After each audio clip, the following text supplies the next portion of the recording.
Hello friends, my name is Raza Masood. Today we will discuss about the topic critical path method.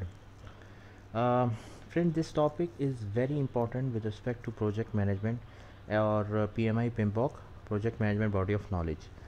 Friend, if you are studying in university and planning to give exam in university, or you are planning for PMP exam, so let me tell you that this topic is very important, and you must see this topic in the exam, and around 15 to 20 questions you must see, which are very much related to critical path or critical path calculation. So you can understand the topic, that how much it is important with respect to the point of view of exam. Also, if you are a professional and working as a project manager in any organization, so this topic is again very important, because as a project manager you have to do the planning, and planning means based on estimations and sequencing of activities. So again, as a professional project management manager, you must know that how you can estimate the task, how you can sequence the activities, and how you can plan your project accordingly, so that it can be completed on time. So that is called the concept of that is called the you can understand that how much it is important, the critical path method. So friend, first of all, I would request to please subscribe to my channel and click on the bell option as well, so that my new videos can reach to you. So let's start. Critical path method. Just see from here, critical path method. So that means it defines you some path. Friend, first of all, try to understand that critical path method means that it is based on activities. Try to understand here. Um, Friend, whenever we talk about activity, do you understand that what does it mean by activity? Friend, for example, if you have to go from one location to another, for example, you have to meet to your some relative, so you have to plan that how much time is needed, how much cost is needed, and you will plan it accordingly. And it has, the activity has some objective and some aim in your mind as well. For example, if you want to meet to your relative, so you will plan that you will go through bus, or either you will go through your own car, and how much time is required, how much cost will be required with respect to petrol. So this is a type, this is an activity. Okay, are you getting my point? This is an activity that you are planning, that you want to meet to your some relative. Similarly, friend, in the project management as well, we have to plan the activity. Activity means that some task which has some output, and it will consume time and cost as well, and it has some objective and aim as well. For example, if you are implementing an e-commerce solution, so e-commerce solution means, for example, you have to build a payment module. This is a task. You have to complete the quality assurance, you have to complete the user acceptance testing, you have to complete the production deployment. So all these are the tasks, and it has some objectives, and it will consume some time and cost as well.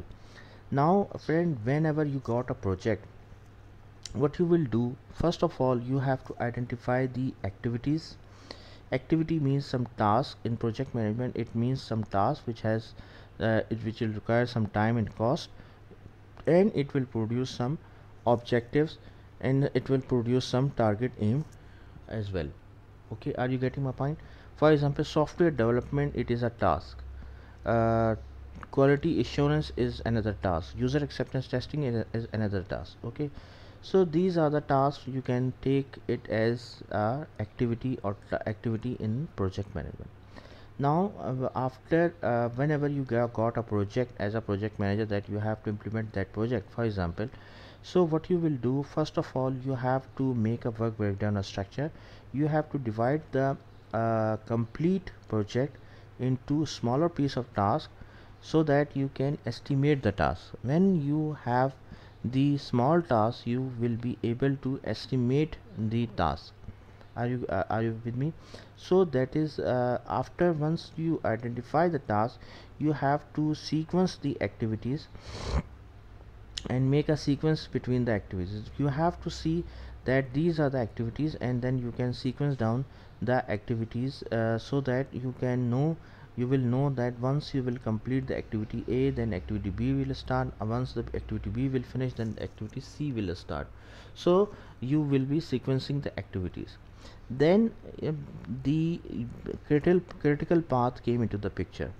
Critical path means, friend, that for the main purpose of critical path, normally it's a very common phrase, a common sentence about critical path, is that critical path is the longest length of time it will take to complete the project task. It is the longest path to complete the project. Longest path means, friend, you are sequencing the activities, and it is the critical path is the longest time to complete a project.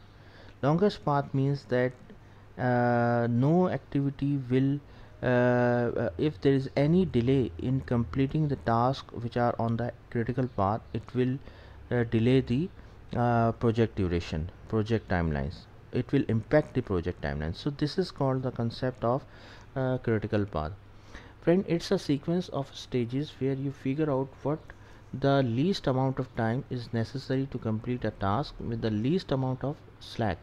So the critical path is really the longest length of time it will take to complete the project task. The critical path is the longest distance between the start and the finish of your project, including all the tasks and their duration, which gives you a clear picture of the project actual schedule. Friend, this was only a definition. Just try to understand. Critical path means the longest path in the activities, and longest path means that if there is any longest path means, friend, that if there is any delay in any activity on the which are on the critical path, it will delay the project timeline. There is another point of view as well, that if any activity which is not on the critical path and it will delay, it will not impact the project timeline. Are you getting my point? For example, friend, the each activity which is on the critical path, it will have a slack, it will have a zero float. Float means any is a term that describes how long you can delay a task before it impacts the planned schedule and threatens the project deadline.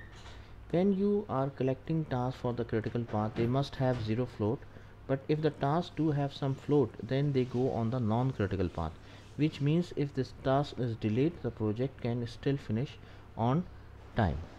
Float means, friend, the time which we can delay our activity, but it will not impact the project timeline. For example, the estimated time duration for activity A is 7 days.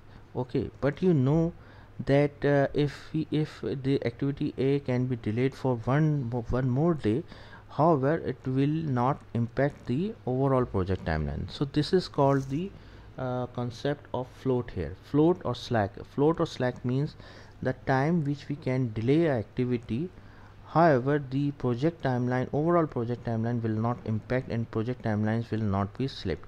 The main advantage of critical path is that we are calculating the float here, and we know that float means that we know that if any activity which is not on the critical path, we know that it has slack or float, and float means that we have to see that how much time, if any activity can be delayed for some time, so it has float means, for example, if any activity has 1 day float or slack, so that means that it can be delayed for 1 day and it will not impact the overall project timeline. So that is the most important advantage of critical path, that we know about the slack. We know that if any activity which is not on the critical path, if it can be delayed with respect to the float or slack assigned, so it will not impact the project timelines. So that is called the concept of critical path here. It is very important, you must know.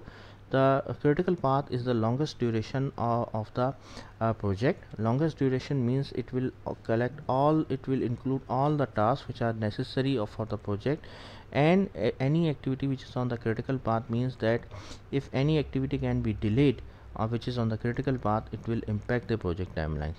And the another advantage of calculating the critical path is that we know that if any activity will be delayed and it can which is not on the critical path, and it has a slack and a float, so it means that we can delay the activity with respect to float, and it will not impact the project timelines. See from here, friend, for example, if you just see this figure, so A, B, C, D, E, it is the critical path here. That means the activity A, activity B, C, D, E, it has zero float. Zero float means that it means if any activity B or C or D will delay, it will impact the overall project timeline. And the for example, F and G, these are not on non-critical path. Similarly, H is on the non-critical path. That means if H can be delayed for some time, it will not impact the project timeline. Similarly, F and G can be delayed for some time, and it will not impact the overall project timeline. Friend, this was a very easy this was very simple concept of critical path. I will try to make more videos which are related to which will be relating to calculate the critical path. So friend, that's all from my side. I hope you like this video. If you like, please share it with your friends and colleagues, and thanks a lot for your time, and that's all from my side. Thank you.